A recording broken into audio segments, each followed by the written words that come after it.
Hello students, कैसे हैं आप सब। आई होप आप सब बहुत अच्छे से होंगे और अपनी पढ़ाई अच्छे से कर रहे होंगे। जैसे कि आपके एग्जाम्स आने वाले हैं तो आप लोग अपनी तैयारी में लगे होंगे।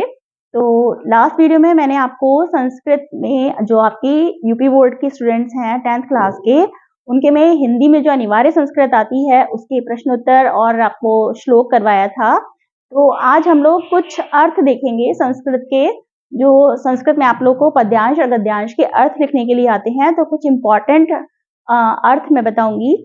वैसे आपका जो चैप्टर है आपका संस्कृत का जीवन सूत्राणी, तो उसके सभी श्लोक बहुत इंपॉर्टेंट हैं। यदि आप पद्यांश या श्लोकों में सभी उसका अर्थ कर लेते हैं, सारे श्लोकों का वो चैप्टर आप पूरा अच्छे से तैयार कर लेते हैं, उसी में से आपको श्लोकों का अर्थ यानी पद्यांश का अर्थ आपको मिल जाएगा और आपके 5 नंबर पक्के हो जाएंगे। तो पहले तो आप इसका हम लोग लिखने का तरीका देखते हैं कि हमें संदर्भ प्रसंग सहित किस तरह से अर्थ आता है, फिर मैं आपको सभी का अर्थ आपको ये वाला बता दूंगी। तो चलिए शुरू करते हैं कि पहले कैसे लिखेंगे हम लोग संस्कृत पद्यांश का अर्थ। देखिए जैसे ये वाला आया है आपका पद्यांश, किस्विद गुरुतरम भूमेः किस्विद चतरम चाखात किस्विद शीघ्रतरम वातात किस्विद बहुतरम तृणात्। माता गुरुतरा भूमेः खात पितोच्चर तथा मनः शीघ्रतरम वातात चिंता बहुतरी तृणात्। ये वाले श्लोक आए हैं। अब आपसे पूछा गया है कि इसका संदर्भ सहित अर्थ लिखिए, अनुवाद कीजिए। तो आपको इसमें भी संदर्भ भी देना होगा, प्रसंग भी देना होगा और अनुवाद लिखना होगा। 5 नंबर का आएगा ये, तो आपको अच्छी तरह से इसको एक्सप्लेन करना होगा।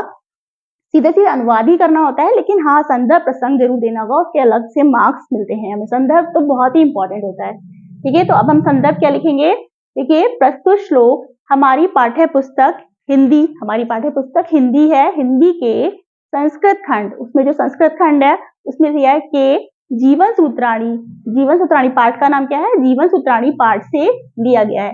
तो इसमें तीनों चीजें हमें बतानी है कि हिंदी के संस्कृत खंड के जीवन सूत्राणी पाठ से लिया गया है, तो ये संदर्भ आपको देना होगा। फिर प्रसंग में जो कुछ इसके बारे में कहा जाता है, श्लोक में जो भी कुछ कहा गया है उसके बारे में हमें बताना होता है प्रसंग में। तो इसमें श्लोकों में ये जो 2 श्लोक दिए हुए हैं, इसमें क्या है, प्रस्तुत श्लोकों में यक्ष के प्रश्नों और युधिष्ठिर के उत्तरों के माध्यम से माता पिता के महत्व को बताया गया है। इसमें यक्ष जो है वो प्रश्न कर रहे हैं युधिष्ठिर से और युधिष्ठिर उसके उत्तर दे रहे हैं और उसके माध्यम से माता पिता के महत्व को बताया गया। ये हम प्रसंग में लिख देंगे। अब अनुवाद देखिए, जैसे यक्ष पहले तो क्या है, यक्ष युधिष्ठिर से प्रश्न पूछता है। ये हम बताएंगे कि ये प्रश्न पूछे जा रहे हैं, कौन पूछ रहा है, यक्ष पूछ रहे हैं, युधिष्ठिर से प्रश्न पूछ रहे हैं। ये क्या है, किस्विद गुरुतरम भूमे, है ना, भूमि से भी, यानी कि भूमि से भी भारी या महान क्या है, भूमि से भी भारी या महान क्या है। किस्विद चतरम चाखात, आकाश से ऊंचा कौन है। फिर किस्विद शीघ्रतरम वातात, वायु से भी अधिक शीघ्रगामी क्या है, मतलब वायु से भी अधिक तेज चलने वाली चीज क्या है। किस्विद बहुतरम तृणात्, और तिनके से भी अधिक दुर्बल यानी कि क्षीण कमजोर बनाने वाली चीज क्या है। ये क्वेश्चन पूछा जा रहा है। फिर युधिष्ठिर इसका उत्तर देते हैं। अब हम लिखेंगे, युधिष्ठिर उत्तर देते हैं, माता गुरुतरा भूमेः खात पितोच्चतर तथा मनः शीघ्रतरम वातात चिंता बहुतरी तृणात्। तो देखिए क्या देते हैं, पृथ्वी से भी भारी या भूमि से अधिक भारी या महान कौन है, माता है। आकाश से भी अधिक ऊंचा, यानी कि यहाँ पे देखिए लिखा है खात पितोच्चतर स्थिता, खात माने आकाश, आकाश से भी ऊंचा पिता है। और मनः शीघ्रतरम वातात, और मन वायु से भी अधिक शीघ्रगामी क्या है, मन है। वायु तेज चलती है लेकिन मन हमारा उससे भी तेज चलता है। मन का तो पता ही नहीं है, कभी भी हम कहीं भी, मन कहीं भी बैठकर कहीं की भी सोच सकता है, तो मन बहुत तेज चलने वाला है। तो इसलिए क्या कहेंगे, वायु से भी अधिक शीघ्रगामी मन है। और तृण से भी अधिक यानी तिनके से भी अधिक दुर्बल यानी कमजोर चीज जो हमें बनाती है वो क्या है, चिंता है। यदि चिंता है किसी के पास है तो कहते हैं ना, चिंता चिता के समान है। तो चिंता यदि आपके पास है तो वो आपको सबसे कमजोर चीज है, सबसे ज्यादा कमजोर बनाने वाली चीज है। तो ये हो गया इसका अर्थ। इस तरह से हम ये अर्थ लिखेंगे। ठीक है, अब यदि देखिए मुझे लगा कि ये जीवन सूत्राणी यदि चैप्टर के आप सारे अर्थ कर देंगे तो इसके अलावा फिर किसी भी पद्यांश को आपको करने की जरूरत नहीं पड़ेगी, उसी में से भी पद्यांश का जो अर्थ आता है 5 नंबर का उसी में से मिल जाएगा। तो मैं इसमें सभी अर्थ आपको एक्सप्लेन कर देती हूँ। ये देखिए मैं ये थोड़ा सा ये लिखा हुआ है किस्विद प्रवसतो, ये मैं आपको बुक में से इसको पढ़ देती हूँ। देखिए आप ही की बुक है। देखिए, किस्वित प्रवसतो मित्रम किस्विन मित्रम गृहे सतः आतुरस्य चा किम मित्रम किस्विन मित्रम मरिष्यतः। और दूसरा श्लोक है इसमें, सार्थः प्रवसतो मित्रम भार्या मित्रम गृहे सतः आतुरस्य भिषक मित्रम दानम मित्रम मरिष्यतः। ठीक है, तो ये देखिए अब ये यहाँ तक लिखा हुआ है। इसी में इन श्लोकों में क्या है, ठीक है, संदर्भ तो सेम ही रहेगा। जो संदर्भ हमने इसमें लिखा है हमारी पाठ्य पुस्तक हिंदी के संस्कृत खंड के जीवन सूत्राणी पाठ से लिया गया है, यही रहेगा। और प्रसंग में हम क्या लिखेंगे, इन श्लोकों में अब क्या बताया गया है, विभिन्न व्यक्तियों के मित्रों के विषय में बताया गया है कि रोगी का मित्र कौन है या जो मरने वाले का मित्र कौन है, ये मित्र पूछा गया है। अब फिर से प्रश्न पूछा गया है, यक्ष जो है पूछते हैं प्रश्न, प्रवास में रहने वाले, प्रवास यानी कि जो दूर रहता है, यानी कि बाहर रहने वाले, है ना, बाहर है, चाहे विदेश में चाहे दूर रहने, घर से दूर रहने वाले, इसको क्या कहते हैं, प्रवासी कहते हैं। में रहने वाले का मित्र कौन है, घर में रहने वाले का मित्र कौन है, रोगी का मित्र कौन है और मरने वाले का मित्र कौन है। अब युधिष्ठिर इसका उत्तर देते हैं कि प्रवास में रहने वाले का मित्र धन होता है। घर में देखिए प्रवास की बाहर है आपके पास, तो धन ही आपका सबसे बड़ा मित्र है, क्योंकि धन से ही आप सब कुछ कर सकते हैं और कुछ आप नहीं कर पाएंगे। घर में रहने वाले का मित्र पत्नी होती है, यदि घर पर आप रह रहे हैं तो पत्नी ही सबसे बड़ी मित्र है। रोगी का मित्र वैद्य होता है। अब यदि कोई रोगी है तो उसका मित्र तो वैद्य ही होगा ना, जो उसका इलाज करेगा। और मरने वाले का मित्र दान होता है। यदि कोई मरने वाला है तो उसका मित्र दान होता है। दान पुण्य कहते हैं ना, मरने वाला है तो वो दान पुण्य करो, यही वही उसका मित्र है। और भी श्लोक देख लेते हैं, सभी अर्थ देख लेते हैं। तो चलिए कुछ और श्लोक देखते हैं। देखिए थर्ड है ये वाला, किस्विद एकम पदम धर्मयम से लेकर शीलम एक पदम सुखम। अब इन मैं आपको बुक में से पढ़ देती हूँ और इसका फिर अर्थ देखते हैं। किस्विद एकम पदम धर्मयम, किस्विद एकम पदम यशः, किस्विद एकम पदम स्वर्गयम, किस्विद एकम पदम सुखम।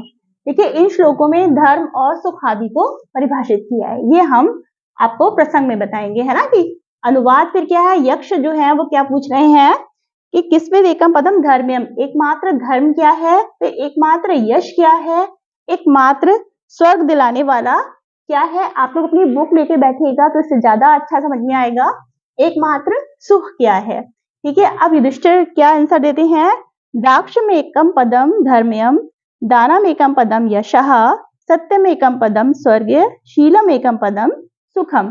ठीक है, तो दक्षता, वो क्या कह रहे हैं कि दक्षता यानी कि योग्यता ही एकमात्र धर्म है ना। दक्ष में एक पदम, दान एकमात्र यश है, सत्य एकमात्र स्वर्ग दिलाने वाला है, सत्य से ही स्वर्ग में आदमी जा सकता है, और सदाचार ही एकमात्र सुख है, सदाचार ही एकमात्र सुख है। अब देखिए फोर्थ नेक्स्ट है आपका, धान्याना नाम उत्तमम, फिर ये डैशेस लगाया है मैंने, तुष्टिरुत्तमा। इसमें क्या है, इस प्रसंग में देखिए इस श्लोक में, इन श्लोकों में क्या गया है, अन्न धन और सुख आदि की उत्तमता पर प्रकाश डाला गया है। ठीक है, क्या चीज उत्तम है, इसमें उत्तम क्या है, उसमें श्रेष्ठ क्या है, यही सारा मैं एक बार श्लोक भी पढ़ देती हूँ। देखिए धान्यान उत्तमम किस्विद धना नाम स्यात् किम उत्तमम, लाभानात्तमम किम स्यात् सुखानाम स्यात् किम उत्तमम। ये देखिए कि यक्ष क्या पूछ रहे हैं, अन्नों में उत्तमम, धान्य माने यहाँ पे क्या है, धान्यानुत्तमम, यानी कि धान्यों में, धान्य माने अनाज जो होता है, धान होता है ना, तो वहां से इसका मतलब है। तो अन्नों में उत्तम क्या है, धनों में श्रेष्ठ क्या है, फिर लाभों में श्रेष्ठ क्या है, और सुखों में श्रेष्ठ क्या है। ठीक है, सुखों में श्रेष्ठ क्या है, उत्तम क्या है। अब देखिए युधिष्ठिर क्या जवाब देते हैं उसमें, कि धान्यान उत्तम दाक्ष्यम, यानी कि अन्नों में उत्तम क्या है, दाक्ष्यम, दाक्ष्य यानी निपुणता, योग्यता, है ना। तो अन्नों में उत्तम क्या है, निपुणता है। धनों में श्रेष्ठ क्या है, धनान उत्तम श्रुतम, धनों में श्रेष्ठ शास्त्र ज्ञान है, यदि इसको शास्त्रों का ज्ञान है वही सबसे बड़ा धन है उसके पास। और लाभों में श्रेष्ठ क्या है, यदि कोई लाभों में श्रेष्ठ पूछता है किम स्यात्, तो वो सबसे उत्तम क्या है, निरोगी काया, निरोगिता। यदि इंसान कोई निरोगी है, बिल्कुल उसको कोई रोग नहीं है, तो वो सबसे बड़ा उसके लिए लाभ है ना, सबसे बड़ा लाभ है, निरोगिता है। और सुखों में श्रेष्ठ यानी कि सुखों से आत्म उत्तमम, तो सुखा नाम तुष्टिरुत्तमा, मतलब तुष्टि, यदि किसी को संतुष्टि हो जाती है तो वो सबसे बड़ा सुख है। ठीक है, सुखों में श्रेष्ठ संतोष है। यदि कोई व्यक्ति संतोषी है, संतोष उसको मिल जाता है किसी चीज से, तुष्टि यानी कि संतुष्टि मिल जाती है ना, संतोष तो सबसे बड़ा उसके पास सुख है, इससे बड़ा कोई सुख नहीं है।